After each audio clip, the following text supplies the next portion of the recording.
ಮಹಾರಾಷ್ಟ್ರ ವಿಧಾನಸಭಾ ಚುನಾವಣೆಗಾಗಿ ವಿವಿಧ ರಾಜಕೀಯ ಪಕ್ಷಗಳಿಂದ ಭರದ ಪ್ರಚಾರ ನಡೆದಿದೆ. ಬಿಜೆಪಿ ಅಧ್ಯಕ್ಷ ಜೆಪಿ ನಡ್ಡಾ ಥಾಣೆಯಲ್ಲಿ ಸಾರ್ವಜನಿಕ ಸಭೆ ಉದ್ದೇಶಿಸಿ ಮಾತನಾಡಿ, ಬಿಜೆಪಿ ನೇತೃತ್ವದ ಕೇಂದ್ರ ಸರ್ಕಾರ ರಕ್ಷಣಾ ಕ್ಷೇತ್ರವನ್ನು ಸಶಕ್ತಗೊಳಿಸಿದೆ ಎಂದು ಹೇಳಿದರು.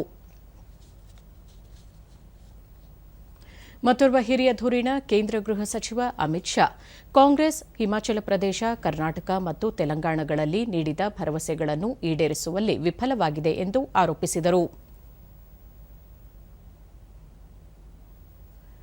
ಎನ್ಸಿಪಿ ಎಸ್ಪಿ ಮುಖ್ಯಸ್ಥ ಶರದ್ ಪವಾರ್ ಸಾಂಗ್ಲಿಯಲ್ಲಿ ಚುನಾವಣಾ ಪ್ರಚಾರದಲ್ಲಿ ಬಿಜೆಪಿ ಸಂವಿಧಾನದಲ್ಲಿ ಬದಲಾವಣೆ ತರಲು ಯತ್ನಿಸುತ್ತಿದೆ ಎಂದು ಆಪಾದಿಸಿದರು.